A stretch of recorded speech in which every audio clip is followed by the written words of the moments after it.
Një konsulat serbe në Shkodër. Përse duhet? Përse duhet që shteti serb të hap një konsulat në Shkodër, një qytet në cilin nuk e lidh asnjë nga pikat bazë të përcaktuara nga konventa konsullore e Vienës e vitit 1963 që shpjegojnë rrethanat të cilat hapet një konsulat në një vend të huaj.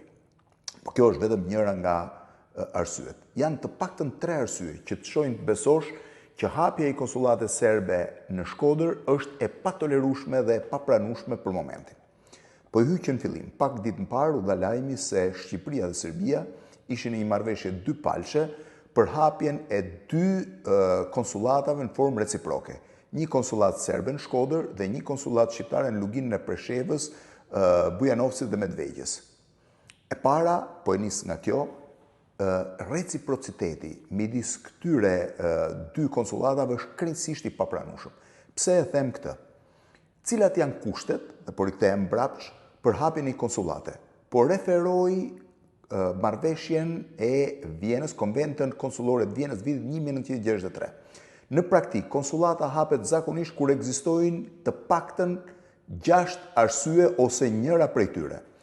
Kur komuniteti i madh i shtetasve të vendit që hap konsullatën ndodhet në atë qytet dhe bën të domosdoshëm hapjen e një konsullate, siç ndodh për shembull me konsullatet italiane, greke e tjerë në New York, Los Angeles apo në vende të tjera ku ka komunitete të mëdha, franceze të tjerë, po mora këto kryesorët irlandeze të tjerë. Kur ka interesat mëdha ekonomike dhe tregtare të vendit që do të hap konsullatën me qytetin ku ai hapet, ku ka një turizëm shumë të lartë përfaqësuar nga banor të vendit që do të hap konsullatën eksaktësisht në këtë qytet, kur ka lidhje të forta historike dhe kulturore mes shtetit dhe qytetit ku hapet konsullata, kur është një vend me distanca shumë të mëdha fizike dhe është e pamundur mbulimi përmes ambasadës së një territori kaq të madh dhe kur interesat strategjike dhe politike të vendit përcaktohen që janë decizive në këtë drejtim. Po i marr të 6 një për një dhe pastaj do të kaloj tek pika e dytë e reciprocitetit. E para, a ka një komunitet të madh shtetash serb në Shkodër? Jo. Sipas censusit të vitit 2011, 366 vetë u vetë deklaruan si serb në vitin 2011, 560 vetë u deklaruan si serb në vitin 2021, census në vitit 2021.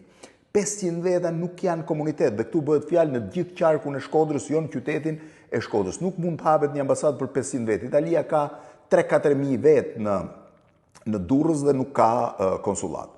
Interesat mëdha ekonomike dhe tregtare. Interesat mëdha ekonomike dhe tregtare nuk ka Serbia me Shkodrën, nuk figuron, nuk ka asnjë mundësi.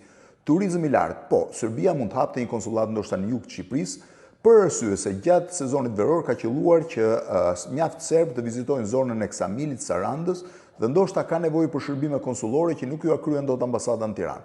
Po, një zyrë konsullore në Sarandë mund të ishte logjike për t'i shërbyer gjithmonë shtetasve të tyre, por në Shkodër, jo, nuk ka ndonjë turizëm të madh serb në Shkodër.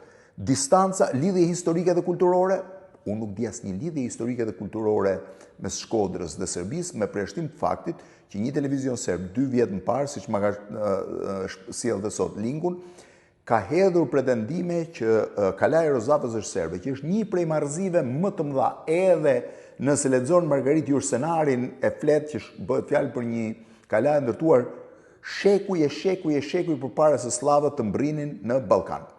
Pra lidhja historike dhe kulturore nuk figurojnë. Distanca nga ambasada nuk është kaq e madhe. Nga Shkodra në Tiranë janë 1 orë 15 minuta, janë 1 orë 30 minuta. Nuk përligjet ngritja e një ambasade me personel sepse nuk i kryen dot shërbimet, pra një konsullate me personel sepse nuk i kryen dot shërbimet ambasada në Tiranë. Interesa strategjike ose politike? Po, kjo mund të jetë. Po cilat janë interesat politike dhe strategjike të Serbisë në Shkodër? Këtë nuk di t'ju a them, por që vetëm kjo mund ta përligjë në një farë mënyre hapjen e konsullatës. Kthehemi te reciprociteti. Jo, nuk mund të hapet një konsullat për arsye reciproke. Dhe e dini pse?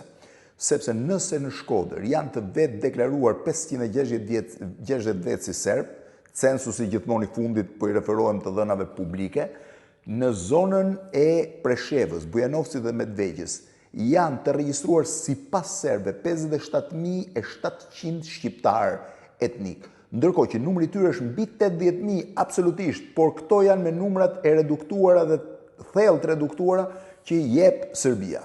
Si mund vendoset reciprocitet? Po i them vetëm shifrave zyrtare, mes 57.700 vetëve dhe 560 vetëve. Janë 1% e atyre që jetojnë në zonat e luginës shqiptare. Si mund vendoset reciprocitet? Një konsulat shqiptare në zonën e luginës, së bashku me konsulat Kosovës, fakt, do ishte jetike për të kryer funksionet dhe ndihmën e shqiptarëve që janë atje, ndërsa një konsulat serbe për 500 veta që pretendojnë që janë serb, gjysma e cilëve nuk jetojnë fare në Shqipëri, janë larguar madje jetojnë në Serbi, është më shumë se sa kriminalë. Nuk bëhet fjalë për reciprocitet. Ku qëndron reciprociteti në këtë pikë? Është i patolerueshëm. Unë dëgjova ministrin e jashtëm i cili tha që ne në fakt jemi në bisedime dhe kemi folur për hapjen e 2 konsulat, por nuk është e vendosur. Nuk ka pse të vendosim ne për reciprocitet. Ne mund të hapim një konsulat në Preshev, sepse e justifikojmë me 1 nga 6 pika të paktën të konventës konsulore të Vjenës 63-shit. Serbia nuk e justifikon në asnjë prej tyre, ose do të paraqisë çfarë pretendimesh, interesash strategjike apo politike ka, ndërkohë që Serbia mund të hapë një konsulat diku në një qytet tjetër të Shqipërisë, po jo në Shkodër me këtë pretendim, sepse reciprociteti në këtë rast është i pamundur, i patolerueshëm. Tjetra është momenti më i keq i mundshëm për të hapur një konsulat serbe në zonën e Shkodrës apo në Shqipërinë përgjithësi, pas deklaratave më të fundit të bëra në Serbi. Çfarë po ndodh në Serbi?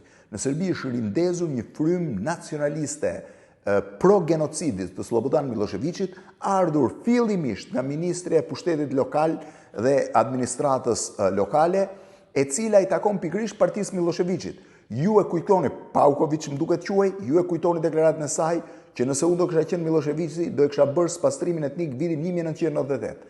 Dhe çfarë ndodhi? Ivica Dačić, kryetari i partisë saj dhe një nga politikanët, 2 politikanët më të rëndësishëm të Serbisë, i dolin mbrojtje dhe tha, nuk ka thënë asgjë të keqe sepse kështu duhet kishte ndodhur.